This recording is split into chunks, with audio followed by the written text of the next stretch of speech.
La historia de la filosofía se basa en tres partes: físicos, mecanicistas y metafísicos. En los físicos se encuentran Tales de Mileto, que es de 624 a.C. a 546 a.C. Su discípulo fue Anaximandro. Él fue un geómetra, físico y legislador griego. Se le consideraba como uno de los 7 sabios de Grecia. Otro es Anaxímenes, 590 a 524 a.C., discípulo de Tales y Anaximandro.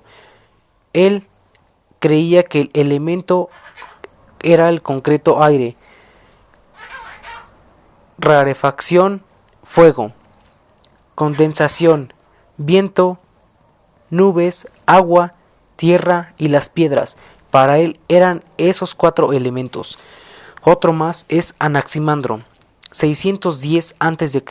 a 546 a.C. Apeirón, lo indeterminado y lo determinado, eso es lo que él creía.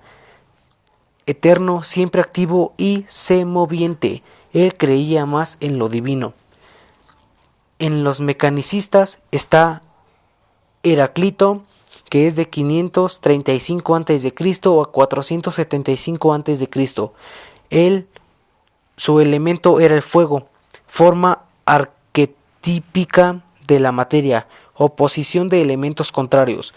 Otro más es Empédocles, 495 a.C. a 430 a.C. Él tenía la teoría de las 4 raíces, juntando agua, aire, fuego y tierra, 2 fuerzas, generación y corrupción. Otro más es Anaxágoras, 500 a.C. a 428 a.C. Entre sus alumnos Demócrito y Sócrates, investigación, naturaleza, memoria y técnica. Acusado, sol, masa de hierro, luna, roca que reflejaba luz y sol.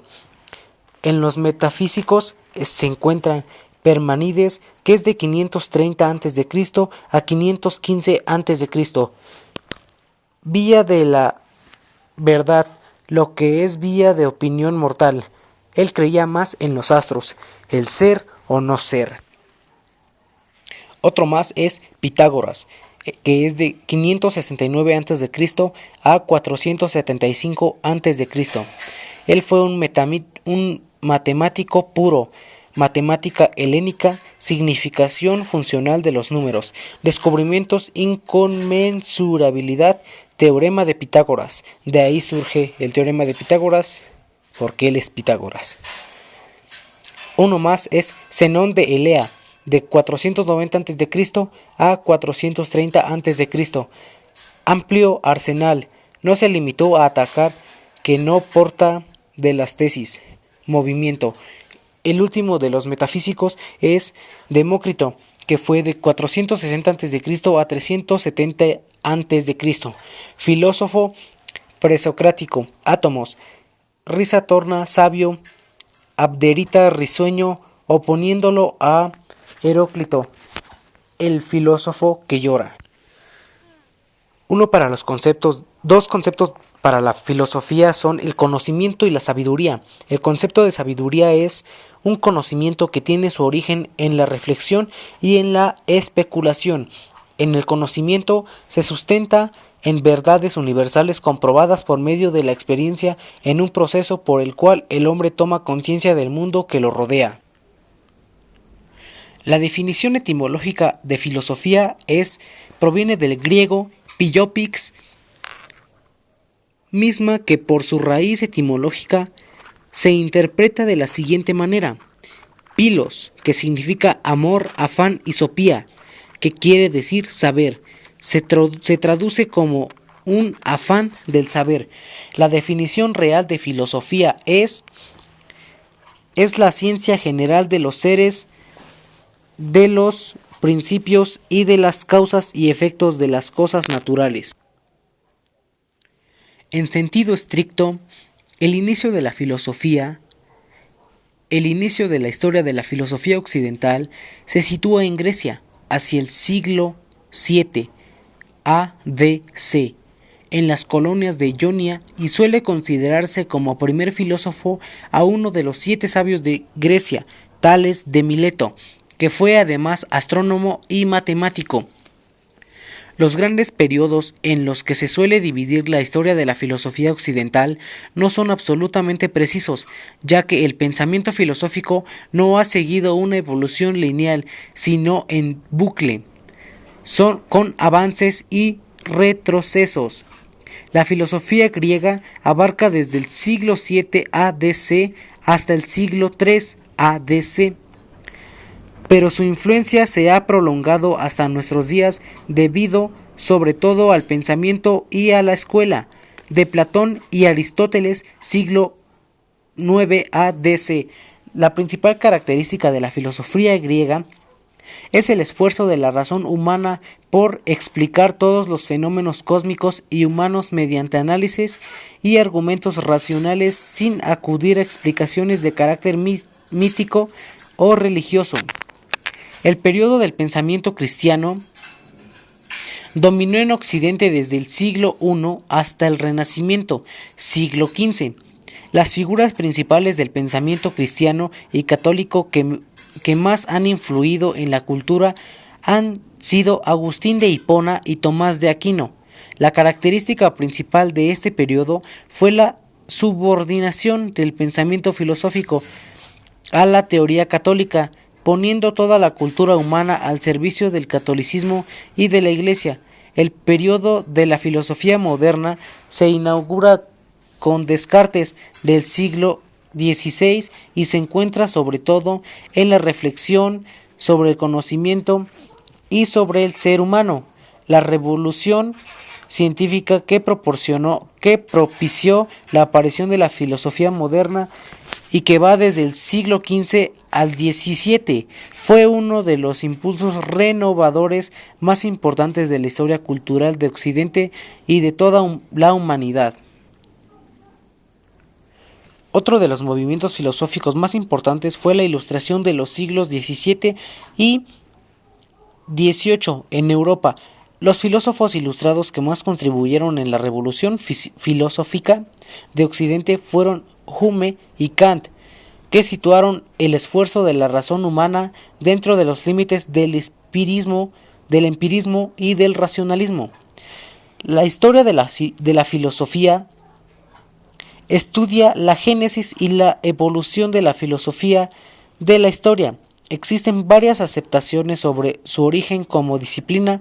Voltaire, en el siglo XVIII, por la acuñación del término Jean Bodin. En el XVI, calificando a un autor griego como Philosophicus, aunque la más aceptada es la de Giambattista Vico, en el siglo XVII. En su principio, en la ciencia nueva de la naturaleza común de las naciones, aunque se acabaría asentando con Voltaire. Sin embargo, los antiguos griegos también se preocuparon por la historia y los problemas filosóficos que planteaba sin llegar. No obstante, a ser una disciplina, la historia planteaba una serie de cuestiones como ¿qué es la historia? ¿Cuál es su sentido? ¿Cómo conocemos nuestro pasado? Entre otras cosas. En la filosofía clásica, es periodo comprendido entre el siglo V y VI aproximadamente. Se inicia en un primer momento con Protágoras y Calícles, quienes tratan los temas relacionados con la cultura y política, formando la primer corriente que surgió en la filosofía clásica, denominada los sofistas. La historia de la filosofía surge a partir de los planteamientos e interrogantes que surgieron y que sin duda necesitaban una explicación, pero aunque no se cuentan con escritos o evidencias del surgimiento como filosofía, se inicia con Tales de Mileto, cuyos interrogantes eran en contra de los sofistas, quienes ya establecían la filosofía como una ciencia o una práctica importante para las personas. Con anterioridad mantenían el concepto de ilustrar solo a los hombres, quienes según mantenían el espíritu y la fuerza necesaria para poder comprender todos los planteamientos La primer mujer en estudiar filosofía fue Hiparquia. A la historia de la filosofía, Hegel le dedica una de sus grandes obras, Las lecciones sobre la historia de la filosofía. En ella presenta el desarrollo histórico de la filosofía como un proceso en el que la verdad misma desviene, enriqueciéndose y haciéndose cada vez más compleja y profunda. En la introducción a dichas lecciones dice el filósofo alemán: la historia de la filosofía despliega ante nosotros la sucesión de los espíritus nobles, la galería de los héroes de la razón pensante. Ahora, la corriente sofista. La sofista no es ninguna escuela filosófica, es más bien un movimiento educativo surgiendo hacia los siglos 4 y 5 a.C. Su aparición se debe a una necesidad cultural de las clases dirigentes griegas ávidas de educarse políticamente. Los sofistas fueron los primeros que reconocieron el valor formativo del saber y dimensionaron el concepto de cultura como la formación del hombre en su ser concreto, como miembro de un pueblo o de un ambiente. En los filósofos mecanicistas, Heráclito de Éfeso, Ionia, continuando la búsqueda de la sustancia primigenia que iniciaron los jonios, afirmó que la sustancia del mundo es el fuego. Observó que el fuego produce cambios en la materia. La doctrina del logos de Heráclito identificaba las leyes de la naturaleza en una mente divina. La especulación en torno al mundo físico iniciada por los jonios fue continuada en el siglo V a.C. por Empédocles y Anaxágoras, que desarrollaron filosofías que sustituían la descripción jónica de una sustancia primera única por la suposición de una pluralidad de sustancias. El mecanicismo atomista, una de las doctrinas más sobresalientes de este periodo, fue la del atomismo, interpretación según la cual toda materia está compuesta por partículas diminutivas e indivisibles que se diferencian solo en simples propiedades físicas como el peso, el tamaño y la forma. En los filósofos metafísicos consideran que el origen de todas las cosas se encuentra en elementos supranaturales, es decir, que se encuentran más allá de la naturaleza o no tienen una realidad física como el ser de todas las cosas, que solo es comprensible por medio del intelecto. En el siglo V a.C., Parmenides fundó una escuela de filosofía en Elea, colonia griega situada en la Magna Grecia. En una obra conocida sobre la naturaleza, mantuvo que el universo o lo que es el ente se puede descubrir como una esfera indivisible e inmutable, que toda referencia al cambio o diversidad es por sí misma contradictoria. Mantenía que nada puede ser realmente afirmado excepto lo que es el ente. Podemos abordar que en los antecedentes de la filosofía medieval, el desarrollo del pensamiento medieval a partir de las teorías greco-romanas que antecedieron del surgimiento del cristianismo, la consolidación de este en la patrística y en la filosofía escolástica. Producto de las conquistas militares del Imperio Romano, la cultura latina absorbió el pensamiento filosófico griego, particularmente en el cambio de la moral, de las cuales las principales corrientes que surgieron son epicureísmo, son hedonistas. La felicidad le van a centrar en la búsqueda del placer, pero no el placer de los sentidos, pues por lo regular originan más dolor. La felicidad está hecha de placeres conquistados y de penas evitadas. Esta se logra por medio de la temperancia, que es el arte de moderar los deseos y de renunciar frecuentemente a ellos. El otro es entoicismo. El hombre siempre está en acción, entendida como la posición del hombre en el mundo, su papel. El otro es el escepticismo. Basa su pensamiento en la idea de que el hombre es infeliz porque pretende saber cosas que no le son accesibles, que no pueden conocer. Los escépticos concluyen que la ciencia es inútil, ya que nada puede el hombre conocer, por lo cual no importa lo que se haga, todo es inútil. Lo mejor es no hacer nada. La filosofía griega cerraría su periodo en estas escuelas, dando lugar a un nuevo pensamiento más místico y libertador, que nacería al igual que las últimas escuelas griegas del núcleo represivo de un imperio, el romano. Entre la filosofía medieval y la filosofía moderna está el Renacimiento. El Renacimiento es el puente entre ambos periodos del pensamiento filosófico. Este paso puede ser caracterizado por dos sucesos importantes. Por un lado, del desprendimiento de la filosofía con respecto a la teología y el abandono de la filosofía aristotélica como base de la ciencia y modelo teórico de explicación de la realidad. En cuanto a la filosofía aristotélica, los principales cambios se dan en torno al método de la ciencia. El filósofo de la modernidad ya no le interesa tanto la verdad revelada por Dios. Punto central de la filosofía medieval, el nuevo paradigma es la verdad de la naturaleza, la verdad del hombre. El Renacimiento es escenario de ambas posturas.